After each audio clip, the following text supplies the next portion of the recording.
Ça me fait plus de 40 ans de carrière militaire. Vous croyez que même si je suis le dernier, je ne dirais pas le mot, de la classe, je ne suis pas en mesure, à travers le savoir, juste empirique, de décider à partir d'analyses pertinentes, à plus forte raison que je ne suis pas seul, il y a des collaborateurs, bien sûr. Et dans tous les domaines d'expertise, que des individus qui, à longueur de journée, sont dans leur fada, pensent que nous sommes les méchants. Non. Il n'y a pas de traitement différencié entre la frontière du Bénin et la frontière du Nigeria.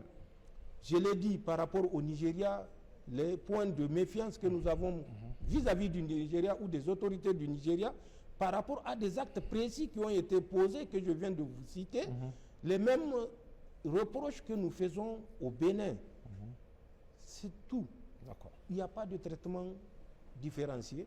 Mais je dis, tant que le Bénin continuera, ou Patrice Talon et ses collaborateurs continueront à jouer le jeu de l'Autriche, nous ne sommes pas prêts à jouer le jeu de l'Autriche. Parce que nous sommes dans le réel. Nous ne sommes pas dans le virtuel. C'est nos hommes qui tombent. C'est nos civils qui tombent. Et c'est nous qui passons des nuits d'insomnie par rapport à ce qui se passe, par rapport au sacrifice de nos hommes, qu'ils soient militaires ou civils. Et c'est ça qu'on voulait éviter au Bénin, et c'est ça qui est malheureusement arrivé au Bénin, où c'est près de 70 militaires qui ont été massacrés. Tout simplement pour mettre en place du matériel au profit des auxiliaires de cette guerre-là. Voilà ce qui se passe, et voilà la réalité, et voilà l'objet qui fait que nous sommes considérés comme étant la bête noire, les empêcheurs de tourner en rond. Ça n'a rien à voir avec l'état d'empêcheur de tourner en rond. Nous ne voulons pas justement tourner en rond, c'est pourquoi nous agissons de cette façon. D'accord. Monsieur le Président, au regard de tout ce que vous avez développé depuis quelques minutes au cours de cet entretien, il s'agit ainsi véritablement d'un acharnement de la France et de ses complices contre le Niger et ses institutions. J'ai alors à ce niveau 3 petites questions. Premièrement, quelles sont les raisons de cet acharnement et de leur volonté irréductible de nous déstabiliser, alors que l'on peut penser, après tout ce qui s'est passé depuis le 26 juillet, qu'ils ont bien compris la leçon et que l'on peut aller de l'avant? Deuxièmement, Monsieur le Président, avons-nous, en ce qui nous concerne le Niger et la Confédération AES en général, une réponse et une stratégie commune pour y faire face? Et enfin, troisièmement, quel doit être dans cette stratégie le rôle de nos populations en termes de mobilisation, de sensibilisation et d'engagement patriotique, sachant par ailleurs que certains de nos compatriotes se plaignent souvent des difficultés dans leurs relations avec les autorités administratives qui ne prennent pas en compte avec la diligence requise les informations qu'ils leur donnent. Exemple fréquent, souvent ils contactent l'administrateur délégué qui demande de contacter le gouverneur ou le préfet et vice-versa. Monsieur le Président. Vous me faites sourire, parce que quand j'entends les dernières conclusions, je vois un profane qui parle d'un domaine vraiment pour lequel il est totalement profane. D'accord. L'acharnement de la France, pour reprendre vos mots, et qui sont justes, tire son essence des facteurs culturels, civilisationnels et historiques. Cette même France, rappelez-vous, c'est la même France qui a comme maître tacticien hors pair Napoléon. le même Napoléon, c'est ça, qui avait dit que le mot, je n'aime pas l'utiliser, mais l'africain, lui, ce n'est pas le mot qu'il a utilisé. Le mot, c'est un mot que je ne prononcerai jamais. Il dit, ne connaît pas la liberté.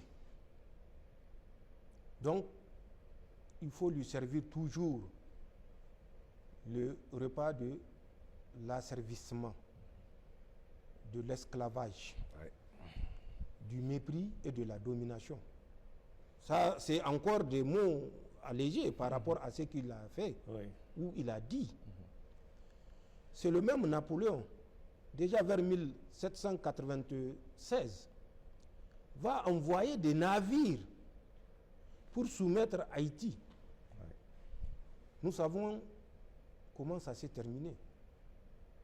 Le mépris avec lequel ils ont abordé le peuple haïtien a été honteusement révélé parce que le peuple haïtien avait mis en déroute et capturé plusieurs dizaines de navires français transportant des hommes pourtant aguerris contre des populations de fois désarmées. Mais c'est le patriotisme, la dignité qui avait pris le dessus. Et vous vous rappelez le sacrifice que Haïti a consenti pour racheter, malgré cette victoire militaire, mais pour racheter leur indépendance. Pour ceux qui ne le savent pas, ils n'ont qu'à consulter les documents d'histoire. Après Napoléon, venons plus proche de nous. Vous vous rappelez la fameuse phrase de Nicolas Sarkozy quand il était à l'université Cheikh Anta Diop de Dakar au Sénégal. Le drame de l'Afrique, c'est que l'Afrique n'est pas suffisamment rentrée dans l'histoire. Ça, c'est aux Africains qu'on dit ça. Et où? À Cheikh Anta Diop. Je dis bien Cheikh Anta Diop. C'est tout un symbole. L'égyptologue le plus reconnu, qui malgré l'impérialisme, l'imposition, l'omerta impérialiste, a démontré que l'Égypte est une civilisation d'un mot que j'ai dit je ne veux jamais utiliser. C'est ça. C'est l'insulte suprême qu'on puisse faire à un peuple. Se tenir dans un temple comme Cheikh Anta Diop et dire que l'Afrique n'est pas suffisamment entrée dans l'histoire. Mais qui est l'histoire? Ça reflète l'ignorance tout simplement. Parce que s'il sait ce que c'est l'histoire ou le mot histoire, il ne peut pas les dissocier de l'Afrique. Il y a plus de 5000 ans, au moment où leur arrière-ancêtre venait en Égypte apprendre les sciences, l'astronomie et toutes les autres sciences. Cette même Égypte, civilisation qui a laissé des traces aujourd'hui à travers les pyramides, et que ces forces néocolonialistes ont cherché à camoufler le lien historique entre ces architectures monumentales aux civilisations africaines. C'est dans ce même temple que Sarkozy va dire que l'Afrique n'est pas suffisamment rentrée dans l'histoire. Plus proche de nous encore, il faut suivre Emmanuel Macron. Oui, bien sûr. Qu'est-ce qu'il a dit? Ça, c'était au Burkina. Même pas au Burkina, avec ça, je considère ça comme un incident mineur. D'accord. Parce que si Marc Kaboré ne l'avait pas reçu avec tous les égards, il n'aurait pas pu dire à Marc que c'est lui l'électricien en s'adressant devant des étudiants burkinabés et qui ont malheureusement applaudi. Pour vous dire de ce qui se passe en Afrique. Je parlerai plutôt d'un autre qui est d'actualité, Emmanuel Macron. Quand il était parti, toujours à Bruxelles, par rapport à la demande de conciliation, où il avait dit « Ne vous mêlez pas de ce qui se passe entre la colonie nigérienne et la France. Le Niger nous appartient. Nous sommes seuls à décider de la solution. » C'est pourquoi je dis c'est civilisationnel. C'est culturel. Encore en 2023, décembre, un autre brillant Français a dit, je cite, « C'est le petit stupide », j'ai dit, je répète, c'est le petit stupide d'Emmanuel Macron qui a ouvert les yeux aux Africains. Petit stupide Emmanuel Macron qui a ouvert les yeux aux Africains. Si jamais nous perdons ces colonies, nos fils, nos petits-fils iront en Afrique chercher leur subsistance.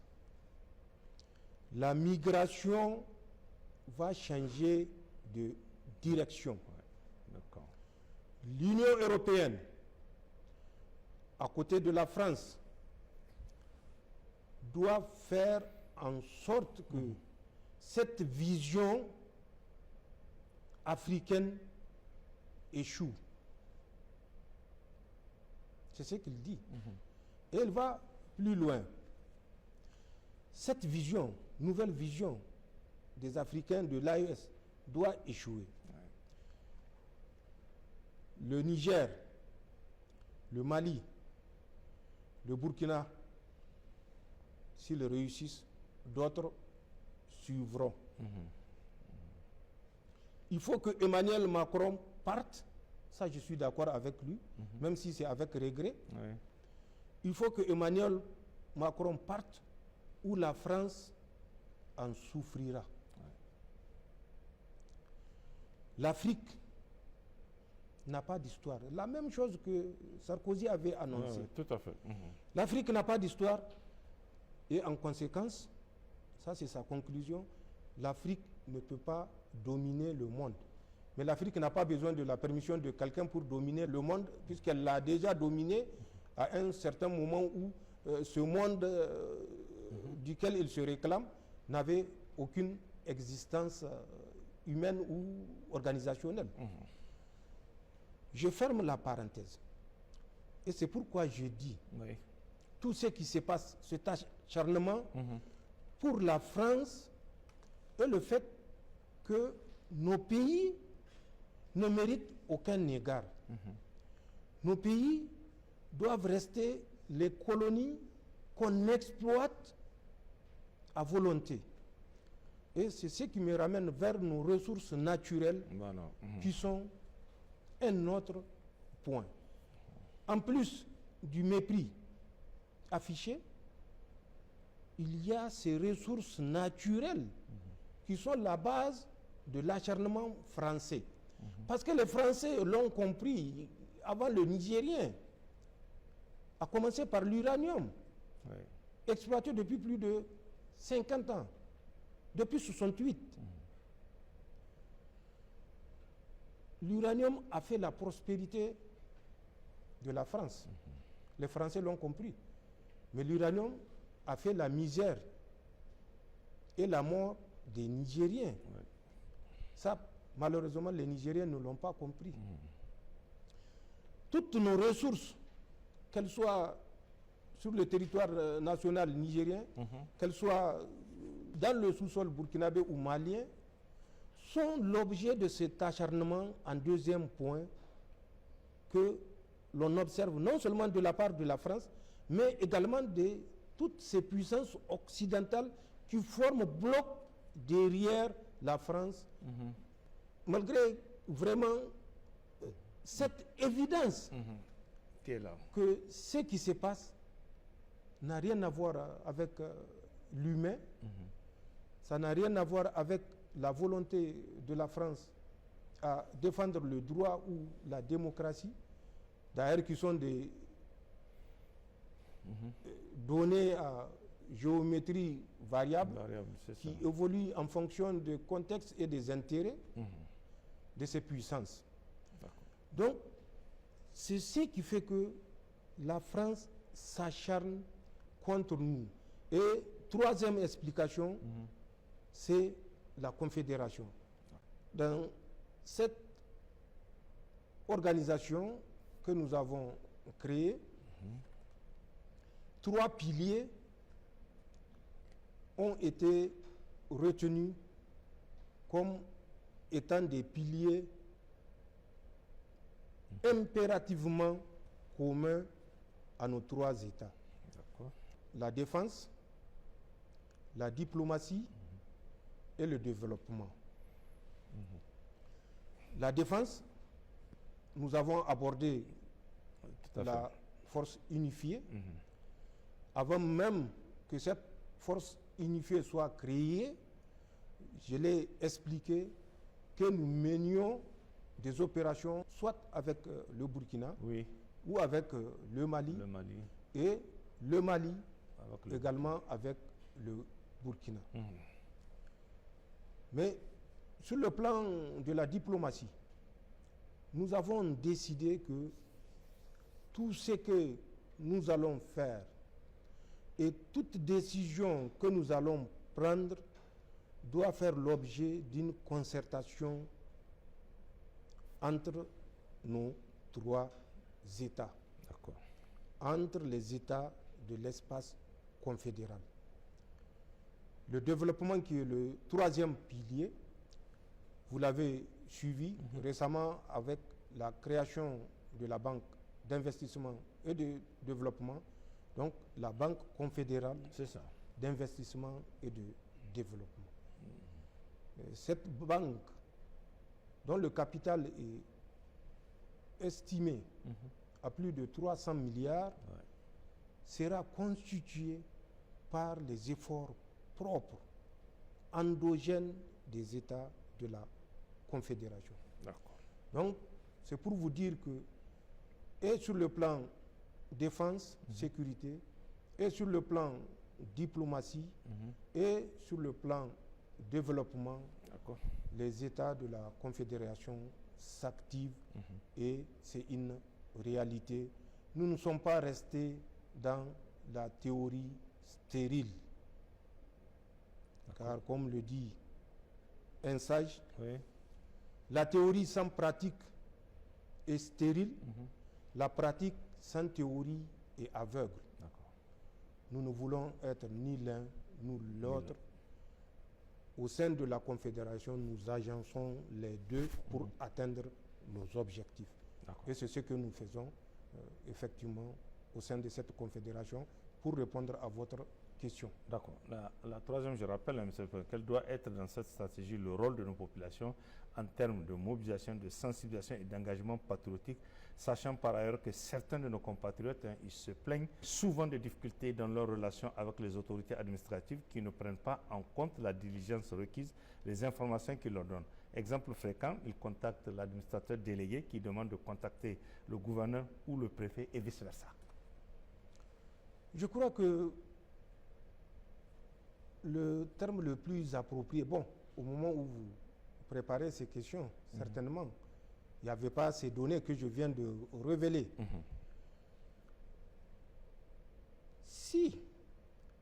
les compatriotes, justement, qui se plaignent, Oui. mais moi que je dirais, qui désormais se plaignaient, ont suivi ce que moi je dis. D'accord.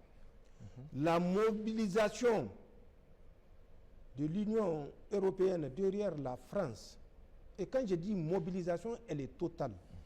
Elle est financière, elle est diplomatique, elle est économique, elle est militaire. Avec le soutien, je l'ai dit, d'une puissance autant de Joe Biden, qui accompagnait aveuglément les décisions françaises tout simplement parce que le Niger devait rester une colonie et que les richesses du sous-sol ou du sol nigérien sont françaises. Si les gens savaient toute cette mobilisation qui avait eu pour conséquence de créer dans un premier temps, à travers le rappel historique que j'ai fait, des mouvements de déstabilisation jusqu'au Sahel, où ces puissances ont mobilisé ce qu'on appelle, je n'aime même pas utiliser ces noms, puisque ça n'a rien d'État islamique au Sahel. L'islam, ce n'est pas au Niger qu'on apprend l'islam. Nous avons connu l'islam au 6e califat, 666, au Niger. Au moment où beaucoup d'autres pays ne savaient pas ce que c'est l'islam. D'autres pays arabes. C'est ça. Je parle de 44 ans après l'Hégire, à travers Bousr Ben Abi Arta, dans les oasis du Kawa. Nous avons connu l'islam en 666. C'était le 6e califat.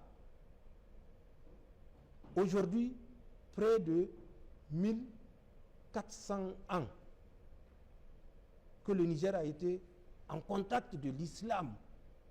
1400.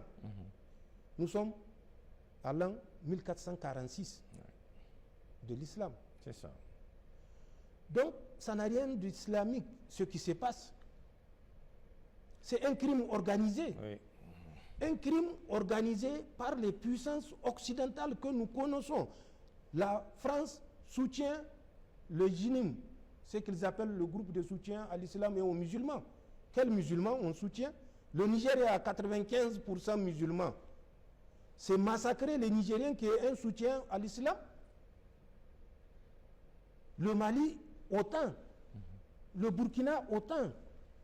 C'est en massacrant des Nigériens, des Burkinabés et des Maliens qu'on soutient l'islam et les musulmans.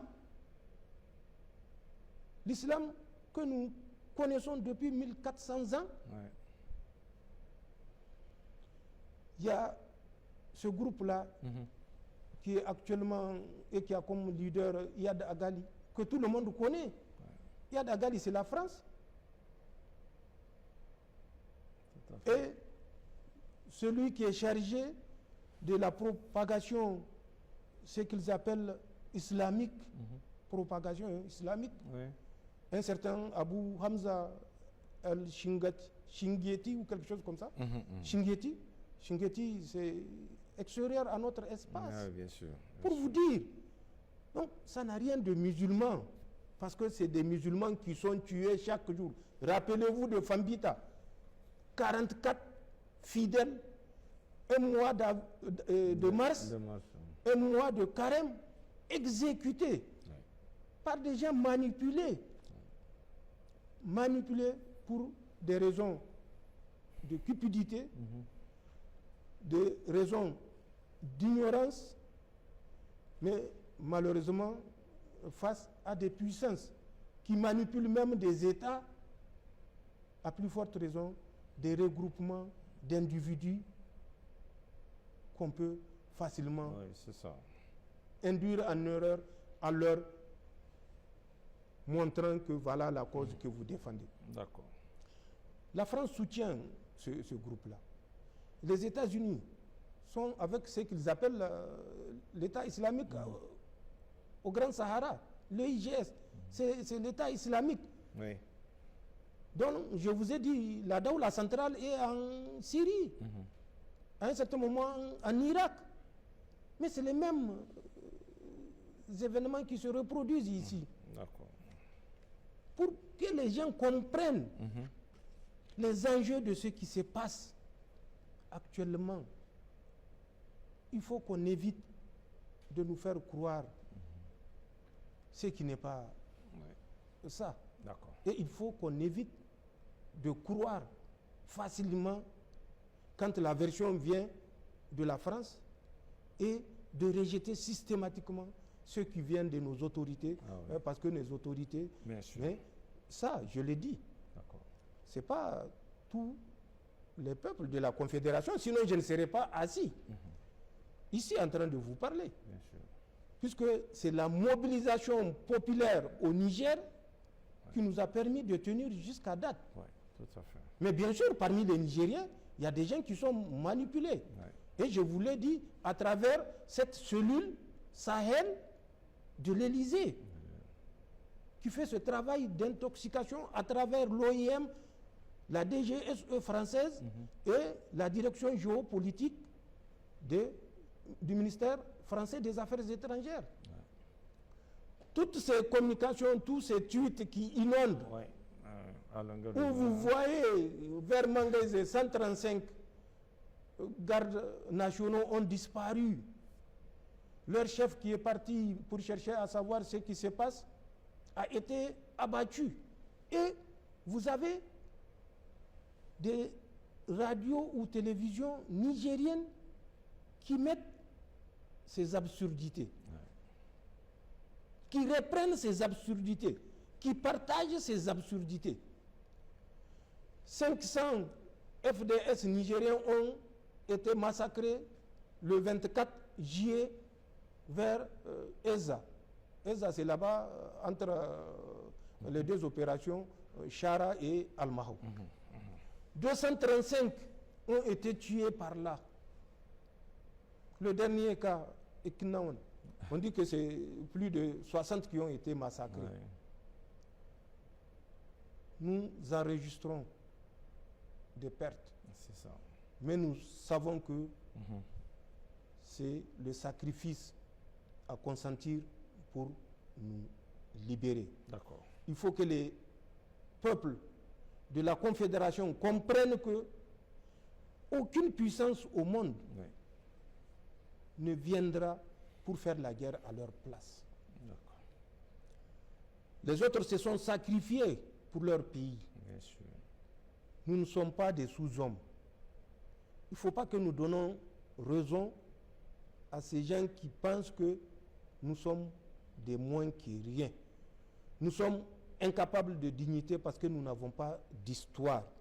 Il faut que nous comprenions cela pour que, à l'image de la mobilisation qui a toujours eu cours au sein de notre espace confédéral, cette mobilisation soit maintenue parce que la cause est noble. Il y va de notre survie. On n'a pas le choix, il n'y a pas deux options. Il y a une seule option, c'est la victoire pour les États de la Confédération. En dehors de la victoire, toute autre attitude n'est que baliverne et commentaire. Nous n'avons pas le temps de nous attarder sur les commentaires et les balivernes. Voilà ce que je dis.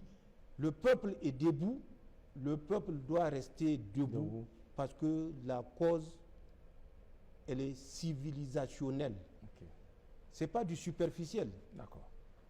Par rapport à la remontée des informations, souvent, Monsieur le Président, les gens se posent des questions. Les gens, c'est ce que j'ai dit. Les gens se posent des questions parce que c'est des profanes. C'est ce que j'ai dit quand j'ai écouté ce que vous dites. L'engagement militaire répond du moins à des critères, pour parler de façon peut-être plus compréhensible, à des critères. Le militaire, il apprend. En plus de ce qu'il apprend, confronté à la réalité, il retient des leçons. Nous avons vu des zones où les terroristes ont mis le feu à la brousse. Les forces de défense et de sécurité ont été appelées pour éteindre un incendie ou un feu de brousse. Ils sont tombés dans ce qu'on appelle communément une embuscade. Embuscade, tout à fait. On a vu une ou deux motos venir apparaître devant les forces de défense et de sécurité. Mais ces une ou deux motos ne sont pas les seuls qui sont prévus dans cette mission tout à fait. De ces gens-là. C'est juste la partie visible de l'iceberg. D'autres centaines de motos sont tapis quelque part. Quelque part, oui, tout à fait. Nous avons eu malheureusement des morts dans la région de Sanam, parce que 2 motos ont apparu devant nos hommes qui les ont suivis avec 4 véhicules.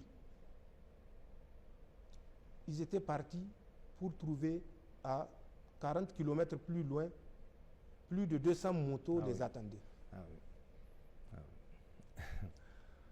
Le militaire, c'est quelqu'un qui réfléchit.